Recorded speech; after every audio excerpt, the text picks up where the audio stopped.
जय श्री कृष्णा मित्रों। मेरे चैनल पर आपका दिल से हार्दिक स्वागत है। यदि आपने मेरे चैनल को सब्सक्राइब नहीं किया है तो सब्सक्राइब कर लीजिए। चलिए चलते हैं आज की कहानी की ओर।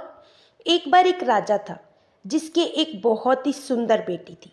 जब वे शादी के लायक हुई तो बहुत सारे राजा और राजकुमारों ने उससे शादी करने की इच्छा प्रकट की, पर उसके पिता ने उसका रिश्ता किसी से भी नहीं किया, क्योंकि हर रात वे एक आवाज़ सुनकर जाग जाता था। तुम अपनी बेटी की शादी किसी से मत करना, तुम अपनी बेटी की शादी किसी से मत करना। और वह अपनी बेटी की शादी करने से रुक जाता। राजकुमारी रोज शीशे में अपने आप को देखती और पूछती, क्या मैं इतनी बदकिस्मत हूँ? मैं शादी क्यों नहीं कर सकती?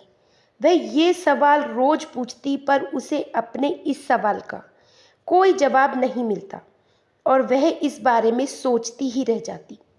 एक दिन जब वे सब शाम को खाना खा रहे थे तो उसने अपने पिता से कहा, पिताजी मैं शादी क्यों नहीं कर सकती?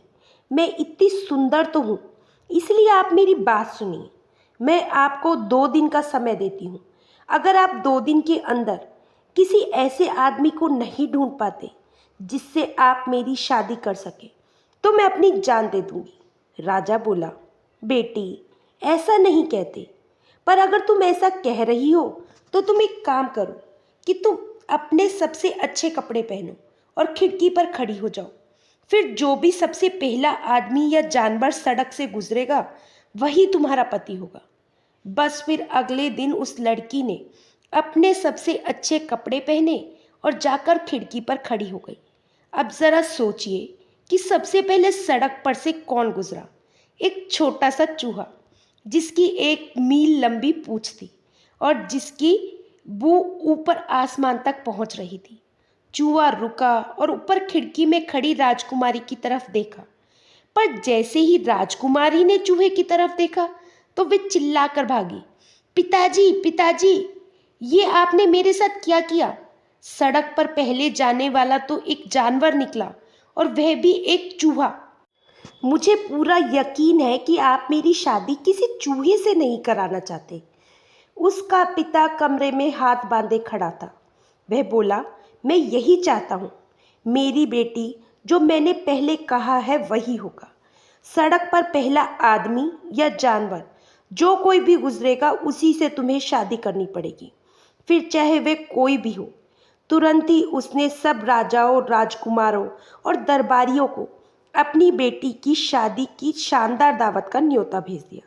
सारे मेहमान बड़ी शानो शौकत से दावत में आए और आकर अपनी अपनी जगह पर बैठ गए, पर दूल्हे का अभी तक कोई पता नहीं था। तभी दरवाजे पर कुछ खुरचन की आवाज़ सुनाई पड़ी। वहाँ और कौन हो सकता था सिवाय उस चूहे के जिसकी लंबी पूंछ दूर दूर तक महक रही थी। एक दासी ने उसके लिए दरवाज़ा खोला और उससे पूछा, तुम्हें क्या चाहिए? चूहा बोला, तुम मेरे लिए राजा से जाकर कहो कि जो चूहा राजकुमारी से शादी करना चाहता है वे आया है। दासी ने ये रसोइये से कहा और रसोइये ने जाकर ये बात राजा से कही कि जो चूहा राजकुमारी से शादी करना चाहता है वे आ गया है। राजा बोला, उन्हें इज्जत के साथ अंदर ले आओ। चूहा तेजी से फर्श पर दौड़ता हुआ अंदर घुस आया और राजकुमारी की कुर्सी के पास आकर बैठ गया। राजकुमारी ने अपने बराबर में एक चूहे को बैठा देखकर शर्म और नफरत से अपना मुंह दूसरी तरफ फेर लिया। फिर चूहे ने ऐसा दिखाया जैसे उसने कुछ देखा ही ना हो।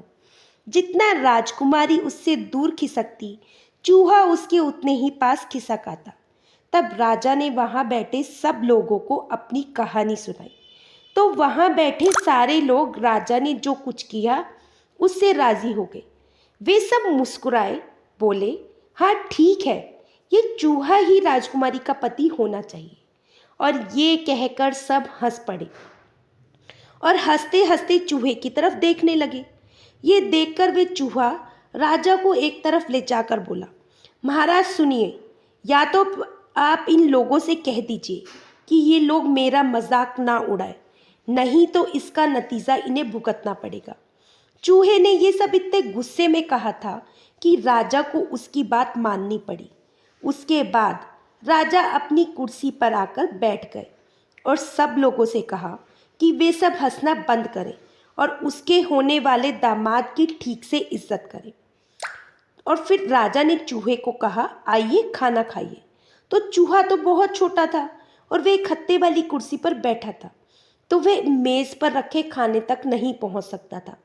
इसीलिए उसके नीचे एक ऊंची सी गद्दी रखी गई।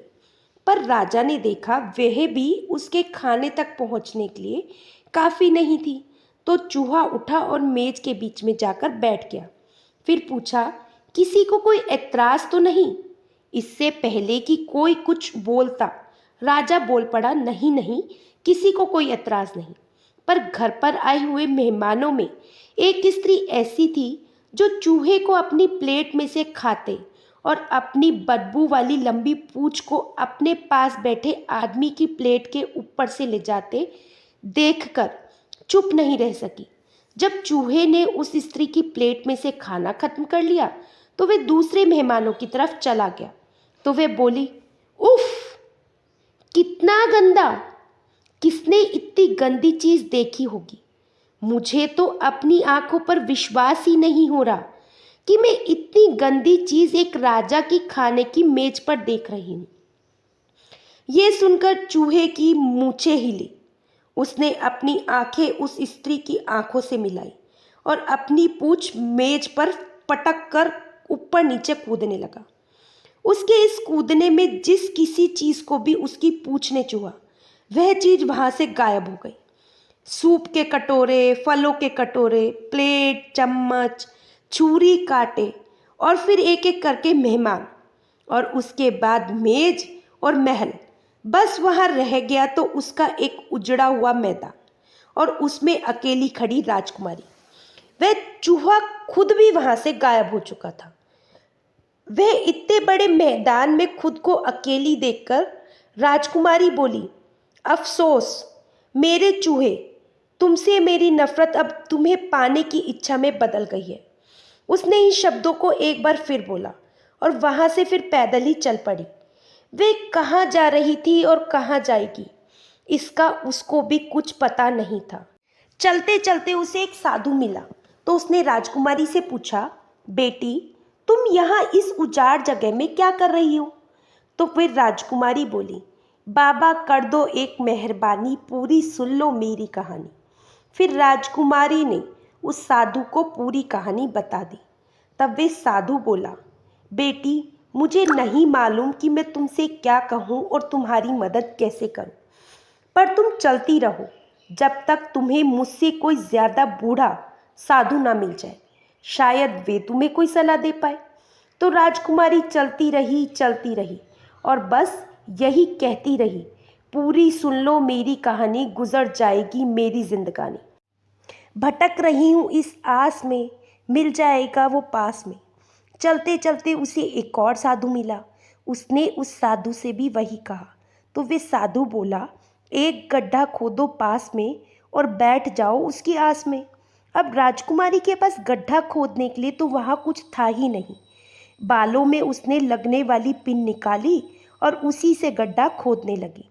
तब तक खोदती रही जब तक कि वे गड्ढा इतना बड़ा ना हो जाए कि वे उसमें खुद बैठ सके।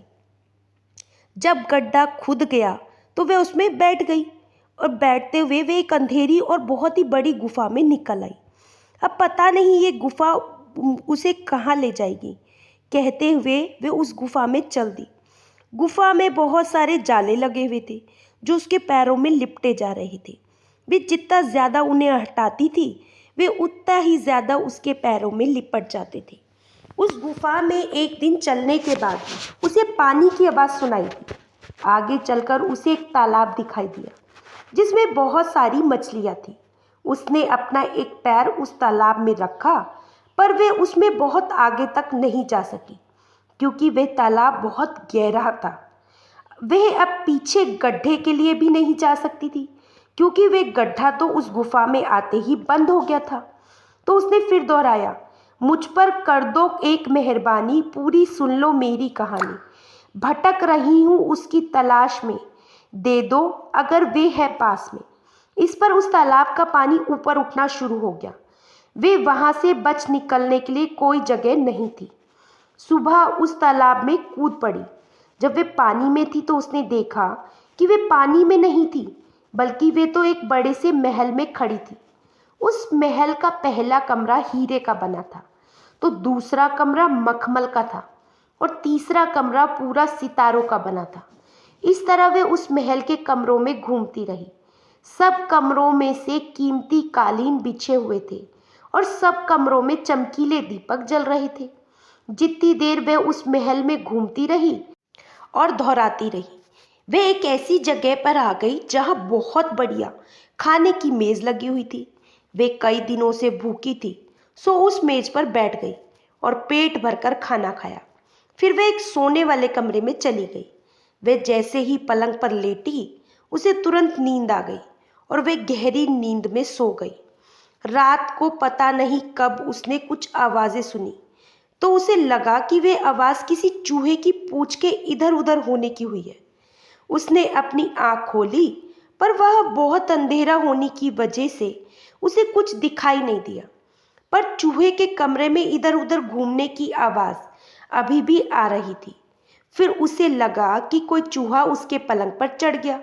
उसके मुंह से चूहे की छोटी छोटी चींची की आवाज़ निकल रही थी। राजकुमारी की हिम्मत नहीं हो रही थी कि वे कुछ बोले। बस वे चुपचाप कांपती सी बिस्तर पर एक कोने में सुकड़ी पड़ी बैठी रही। अगली सुबह जब वे उठी तो वे उस महल में फिर से घूमने लगी, पर वहां तो कोई नहीं था। उस रात को भी खाने की मेज पहली रात की तरह ही लगी थी। सो उसने खाना खाया और सो गई। एक बार फिर उस कमरे में चूहे के भागने की आवाज़ सुनी। वे चूहा अब की बार उसके चेहरे के और पास आ गया, पर उसकी बोलने की हिम्मत उस दिन भी नहीं हुई और उस दिन भी वे वैसे ही चुपचाप पड़ी रही। तीसरी रात को जब उसने चूहे के घूमने की आवाज़ सुनी, तब उसने हिम्मत करके गाया, मुझ पर कर दो एक मेहरबानी, पूरी सुन लो मेरी कहानी। भटक उसकी तलाश में आ जाओ अगर हो पास में। तभी एक आवाज़ ने कहा, रोशनी जलाओ राजकुमारी। राजकुमारी ने एक मोमबत्ती जलाई तो उसने देखा कि वहाँ कोई चूहा हुआ नहीं था। वहाँ तो एक सुंदर राजकुमार खड़ा था। वह बोला, मैं ही हूँ वे बदबू वाला बड़ी पूंछ वाला चूहा। मेरे ऊपर पड़े जादू से मुझे आज़ाद कराने के लिए मुझे एक लड़की से मिलना ज़रूरी था जो मुझे प्यार करे और वे सब कुछ सहे जो तुमने सहा। राजकुमारी उस राजकुमार को देखकर बहुत खुश हुई। दोनों फिर वे गुफा छोड़कर बाहर आ गए और दोनों ने शादी कर ली। राजकुमार का हुआ सम्मान, राजा ने दिखाई पूरी शान। पूंछ की ना रही कोई निशानी, खत्म हो गई ये कहानी। आशा करती हूँ दोस्तों आपको ये कहानी पसंद आई होगी। कहानी अच्छी लगी हो तो चैनल को सब्सक्राइब कर लीजिए। फिर मिलेंगे दोस्तों एक नई कहानी और एक नए विचार के साथ। तब तक हंसते रहिए, मुस्कुराते रहिए, स्वास्थ्य का आनंद लीजिए। जय श्री कृष्णा।